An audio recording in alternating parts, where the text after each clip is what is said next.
చేసినో తెలియదు, నేనేం పాపం చేసినో తెలియదు. అచ్చంపేటలో మొదటిసారిగా నిలబడబోతా ఉన్నాడు ఒక నికార్సైన యువకుడు, ఎవరి పొత్తు లేకుండా గెలిచొస్తాడు అని లక్షల సార్లు కేసీఆర్ గారు చెప్పిండ్రు. కానీ రెండు రోజులకే నాకు ఎంపీ టికెట్ ఇచ్చిండ్రు. మరి నేను ఒక్క మాట కూడా మాట్లాడలేదు. కారణం ఏంటంటే ఆశయం ఎమ్మెల్యే కావాలని ఉన్నది ముందు నాకు, ఎందుకంటే political power is master key అని.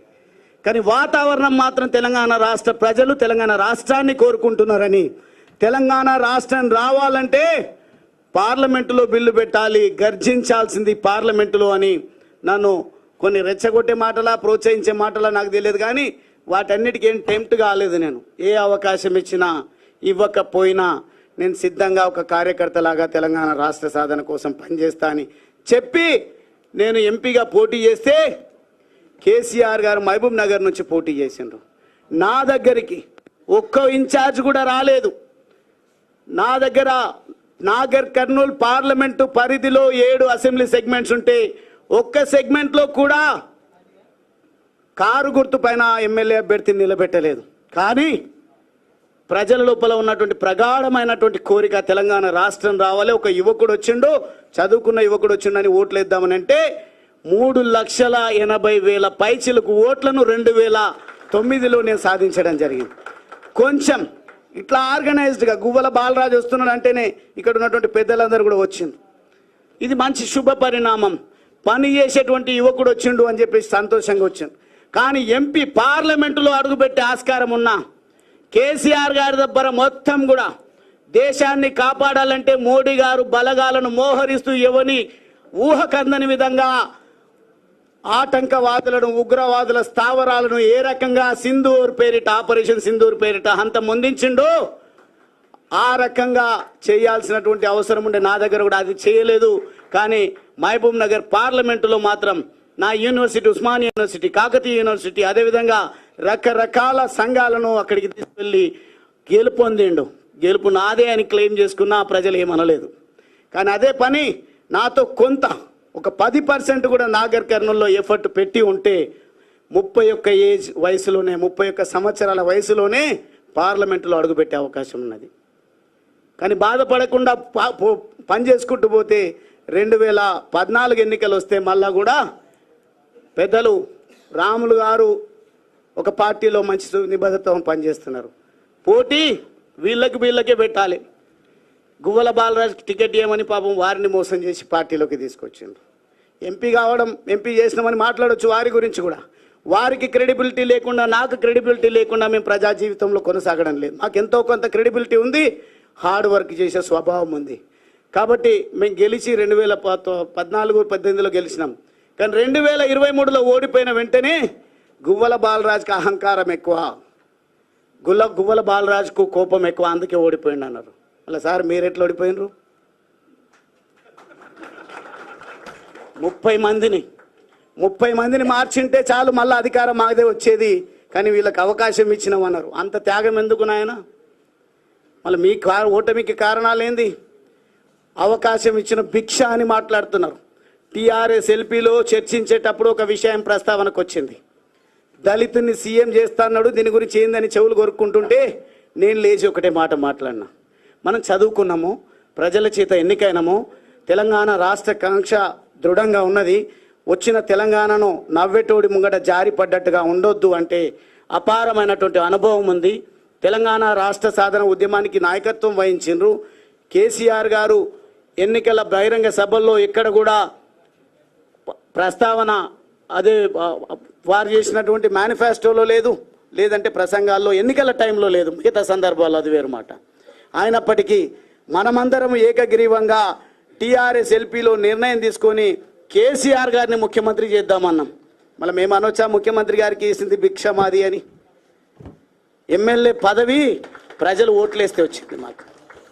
కానీ నిబద్ధత కలిగిన నికార్సైనటువంటి నాయకులం కాబట్టి ముఖ్యమంత్రిగా కేసీఆర్ గారిని నియమించుకున్నాం.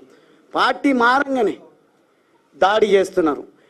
ఎంపీగా నిలబడ్డప్పుడేమో ఒక్క ఇన్ఛార్జ్ లేరు. గువ్వల బాలరాజు పార్టీ మారుతున్నాడు అని తెలిసిన వెంటనే మొత్తం మోహరించారు వాళ్ళకు ఉన్నటువంటి పనికి రాని బలగాలను. వాళ్ళు వచ్చి మాట్లాడుతున్నారు, ఆపత్కాలంలో ఎంబడి ఉండాలి. ఆయన చాలా గొప్ప పని చేసి వచ్చిండు ఒక ఆయన మాట్లాడుతున్న ఆపత్ కాలంలో కేసీఆర్ గారిని కాపాడుకోవాలి. నేను కాపాడదలుచుకున్నది, నేను త్యాగం చేయదలుచుకున్నది నా పేద వర్గాల కోసం. నా పేద వర్గాలను ఎవరైతే కాపాడుతారో వాళ్ళకు జతగట్టి నా జీవిత కాలం పనిచేయాలని నిర్ధారించుకొని వచ్చిన ఒక ఆషామాషి నిర్ణయం కాదు బీజేపీలోకి రావడానికి. అది నా సొంత నిర్ణయం కాదు. ప్రజల ఆలోచనలు చాలా దృఢంగా ఉన్నాయి. ప్రజలందరూ కూడా మోడీ గారి నాయకత్వాన్ని విశ్వసిస్తూ ఉన్నారు.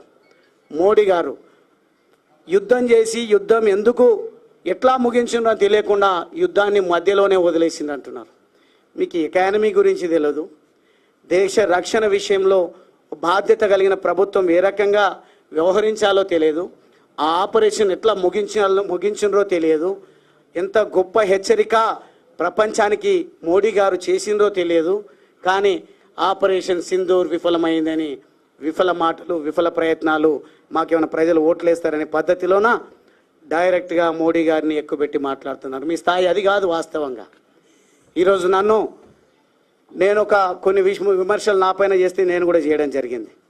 చేసినప్పుడు బచ్చాగాడెవడో మాట్లాడుతున్నాడని, నాకంటే 6 నెలల్లో సంవత్సరమో వయసు పెద్ద కేటీఆర్ గారిది, నన్ను బచ్చాగాడు అంటున్నారు.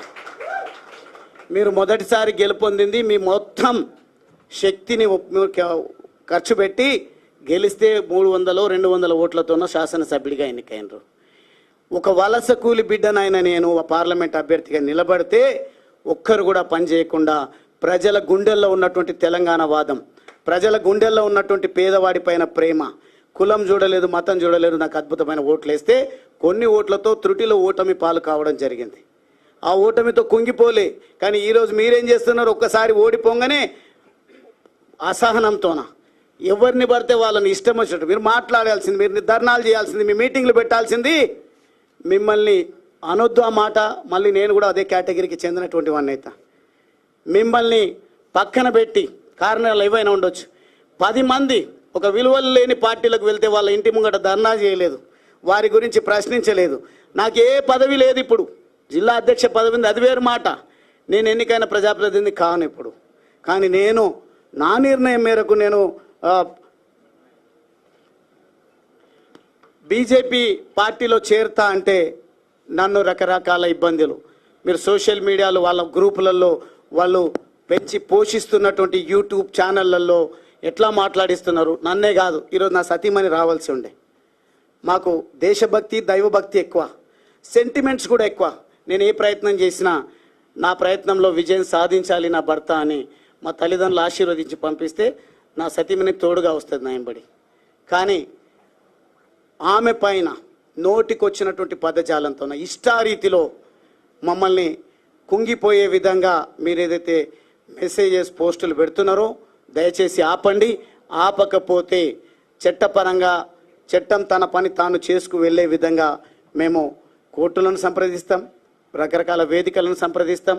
వినకపోతే ఇక్కడున్నటువంటి దమ్మున్నటువంటి కార్యకర్తలు, నాయకులు, నా అక్కా చెల్లెల అండతో మీకు ఏ రకంగా బుద్ధి చెప్పాలో చెప్తామని ఈ సందర్భంగా తెలియజేస్తూ, నా చేరిక విషయం కానీ నా పార్టీ మార్పు విషయం కానీ దయచేసి పెద్దగా మాట్లాడాల్సిన అవసరం లేదు మీకు. ఎందుకంటే మీకు కావాల్సింది అధికారము, అదేవిధంగా కాంగ్రెస్ కావాల్సింది రెన్యువల్ జరగాలన్నా, మీరు తిరిగి ఎన్నికలకు రావాలన్నా పోటీపడి, భాషల్లో మీరు పోటీపడి, యాసల్లో పోటీపడి ప్రజలను మభ్యపెట్టడం కాదు.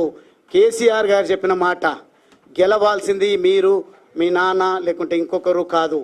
గెలవాల్సింది పెద్దలు కేసీఆర్ గారు చెప్పినట్టుగా ప్రజలు గెలవాలి. రాజకీయాల్లో పార్టీల గెలుపు ముఖ్యం కాదు.